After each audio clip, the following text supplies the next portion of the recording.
اور اس اطاعت میں صرف یہ اطاعت ہی نہیں آتی کہ وہ کہے کھانا لا دو تو لا کے رکھ دے، اور وہ کہے کہ بازار چلو تو ساتھ چل دے. اس اطاعت میں شوہر کی جسمانی ضرورت پوری کرنے کی اطاعت بھی شامل ہے، جسے بعض اوقات بہت سی پڑھی لکھی خواتین اپنے حق میں ایک ظلم سمجھنے لگتی. ایک دفعہ کہیں میری ملاقات ایک خاتون سے ہوئی، کیمبرج یونیورسٹی سے انہوں نے لاء میں ایم فل کیا تھا. تو مجھ سے کہنے لگی کہ میرا ایک مسئلہ ہے. میں نے کہا بتائیے.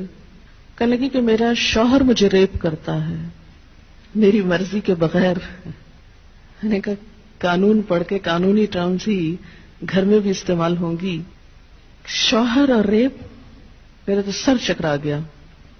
یہ بات بہت ڈھکی چھپی ہے لیکن چونکہ دین کا ایک حصہ ہے اس لیے بتانا ضروری ہے. بہت سے گھرانوں میں خرابیاں اور بہت سے گھرانوں میں لڑائیاں اور بدمزاجیوں کی جو روٹ کاز ہے وہ یہاں سے شروع ہوتی ہے، جسے کوئی نہیں کھولتا.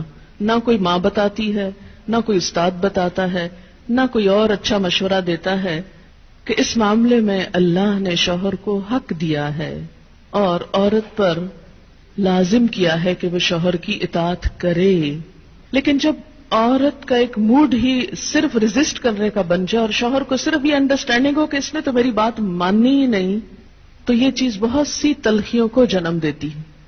ایسے میں عورت اور مرد کے مزاج میں چونکہ قدرتی فرق ہے، بعض اوقات شوہر کی جو ڈیمانڈ ہوتی ہے عورت نہیں پوری کر سکتی، یا عورت کا مزاج اس سے مختلف ہے، یا عورت اس کو اپنے لیے ایک مصیبت اور بوجھ سمجھتی ہے، تو بھی اس موقع پر اطاعت کہ اللہ کا حکم ہے، اور اگر میرا دل نہیں بھی چاہ رہا تو میرے رب کی رضا اس میں ہے، مجھے اس سے جزا چاہیے، صرف اپنی مرضی نہیں.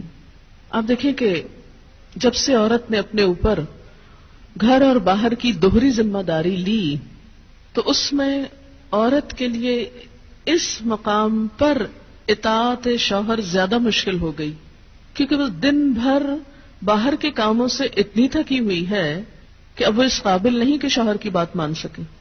وہ بے شمار گھر کے علاوہ باہر کی ٹینشنز میں گرفتار ہے.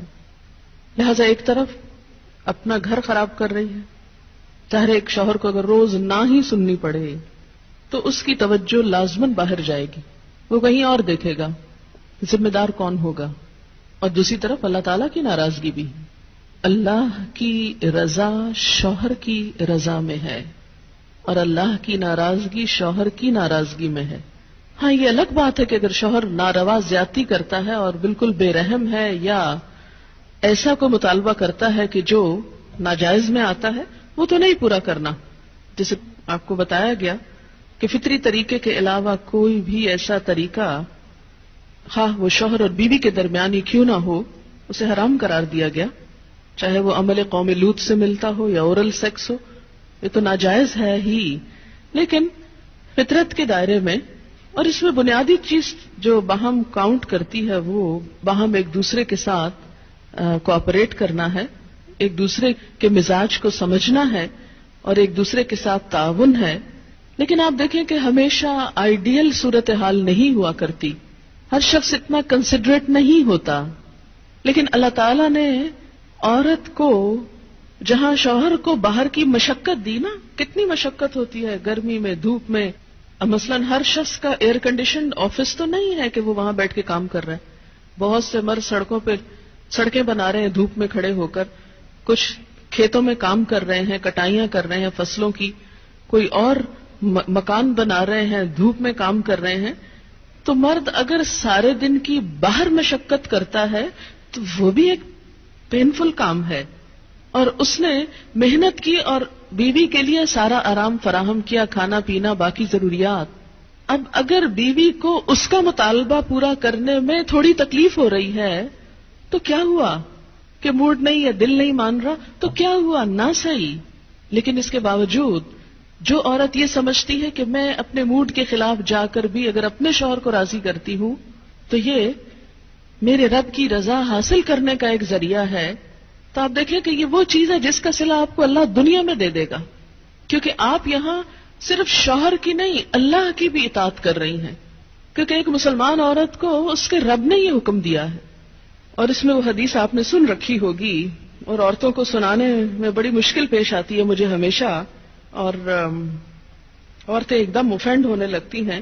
لیکن بات یہ ہے کہ چونکہ اللہ کے رسول صلی اللہ علیہ وسلم نے فرمایا ہے اور ہم ان کا نام سن سن کے روتے ہیں محبت میں اور نعتیں سن سن کے جھومتے ہیں، تو یہ حکم بھی آپ کا مان لینا چاہیے اور اس حدیث کو بھی سن لینا چاہیے اتنی ہی خوشی سے جتنی خوشی سے ایک نعت سنتے ہیں.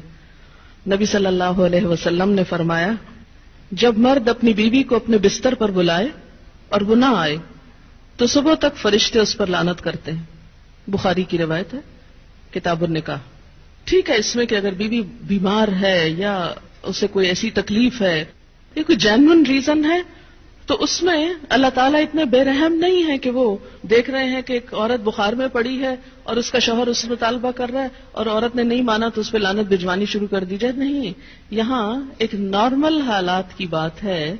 ایک عام حالات میں ایک عورت اگر اطاعت نہیں کرتی یا بات نہیں مانتی، اور اسی لیے ایک اور حدیث ہے حضرت ابو ہریرہ کہتے ہیں کہ آپ صلی اللہ علیہ وسلم نے فرمایا اگر عورت کا خاوند اس کے پاس موجود ہو تو وہ اس کی اجازت کے بغیر نفلی روزہ نہ رکھے.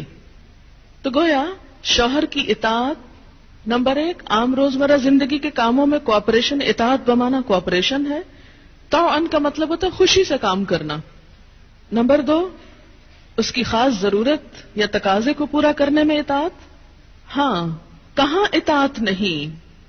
جب وہ کوئی حرام کام کرنے کو کہے، جب وہ کوئی ناجائز کام کرنے کو کہے، جب وہ اللہ اور اس کے رسول صلی اللہ علیہ وسلم کی مرضی کے خلاف کام کرنے کو کہے. لا طاعت لمخلوق فی معصیت الخالق. مخلوق کی اطاعت جائز نہیں خالق کی نافرمانی میں. اگر اللہ تعالیٰ کسی کام پہ ناراض ہے وہ اطاعت جائز ہے. بہت سی خواتین کو دیکھا ہے جہاں اللہ کی نافرمانی ہو رہی ہے وہاں تو شوہر کی بات بھاگ بھاگ کے مانی جا رہی ہے، اس لیے کہ وہ اپنے نفس کے مطابق ہے نا. آپ سب جانتے ہیں کہاں کہاں. لیکن جہاں شوہر کی اطاعت اللہ کی رضا کے مطابق ہے لیکن ہماری رضا کے خلاف ہے تو پھر ہم وہاں نہیں بات مانتے. تو بسا اوقات ہم بظاہر اللہ کی رضا کا لیبل تو لگاتے ہیں، ہوتی اندر سے اپنے نفس کی اطاعت ہے. اور بعض اوقات شوہر کی اطاعت کا لیبل لگاتے ہیں لیکن وہاں بھی اصل میں نفس کی اطاعت ہوتی کہ ہمارا اپنا دل وہی چاہ رہا ہوتا ہے جو شوہر چاہتا ہے اس وقت. بعض اوقات کئی غلط کام شوہر چاہتے ہیں نا کہ بیوی کرے، ہم خود بھی وہ چاہ رہے ہوتے ہیں ساتھ، اس لیے آڑ لے لیتے ہیں جی شوہر نہیں مانتے. مثلا سر ڈھکنا شوہر کو پسند نہیں، کیا کریں، اب شوہر کی اطاعت بھی تو اللہ ہی نے کہا. یہاں شوہر کی ہم 100% اطاعت کو تیار ہو جاتے ہیں کیونکہ اندر سے اپنا دل جو ساتھ ہے. لیکن جب رات کو شوہر بلائے تو وہاں اپنا دل نہیں، لہذا چاہے اللہ تعالیٰ کتنا ہی فرمائے سب اطاعت بھول جاتے ہیں. تو ایک مسلمان عورت، ایک فرما بردار عورت شوہر کے لیے اطاعت گزار ہے. میں کہتی ہوں کہ اگر عورتیں صرف اس آیت کے چھوٹے سے حصے جو 2 لفظ پر مبنی ہے فالصالحات کان اطاعت پر عمل کریں، ان کے گھریلو زندگی کے 50% مسائل خود حل ہو جائیں گے. آدھے مسئلے یہیں سے حل ہو جائیں گے کیونکہ مرد سیٹسفائیڈ ہوگا، اس کی نگاہیں اور عزت محفوظ ہوگی تو وہ اپنا کوئی بھی کام دل جمی سے کر سکے گا. اگر وہ مطمئن نہیں گھر کی طرف سے تو گھر تو کیا باہر بھی وہ کام درست طور پر نہیں کر سکے گا. تو فالصالحات قانتات، نیک عورتیں فرما بردار ہوتی ہیں. نبی صلی اللہ علیہ وسلم نے فرمایا بہترین بیوی وہ ہے جس کی طرف تم دیکھو تو وہ تمہیں خوش کر دے، جب تم اسے کسی بات کا حکم دو تو بجا لائے، اور تمہاری عدم موجودگی میں تمہارے مال اور اپنی ذات کی حفاظت کرے. تو ہمیں ایسی بہترین عورت بن کے دکھانا ہے. رسول اللہ صلی اللہ علیہ وسلم نے فرمایا اللہ تعالیٰ اس عورت کی طرف نظر رحمت سے نہیں دیکھتا جو خاوند کی شکر گزاری نہیں کرتی، حالانکہ وہ اس سے بے نیاز نہیں ہو سکتی، اس کے بغیر رہ بھی نہیں سکتی، لیکن جب وہ ہوتا ہے تو اس سے وہ صرف لڑائی کرتی رہتی اور گلے شکوے کرتی رہتی، کمپلینٹس ہر چیز میں کمپلینٹس. تو شوہر بھی چاہے اس کے پاس کتنی بھی جسمانی طاقت ہے یا مالی طور پر بہت سٹیبل ہے، وہ انسان ہے، وہ ہیومن بینگ ہے، وہ بھولتا بھی ہے، وہ غلطی بھی کرتا ہے. تو ایسی چیزوں کو اگنور کر دینا چاہیے. ہمیشہ گنتی کر کے رکھیں کہ اس کے احسانات کتنے ہیں اور اس کی غلطیاں کتنی ہیں. اگر وہ برابر ہو تو بھی شکر گزار رہیں، اور اگر اس کی نیکیاں یا احسانات زیادہ ہوں اور غلطیاں کم ہوں تو غلطیوں کی بنا پر اس کی ناشکری نہیں کریں۔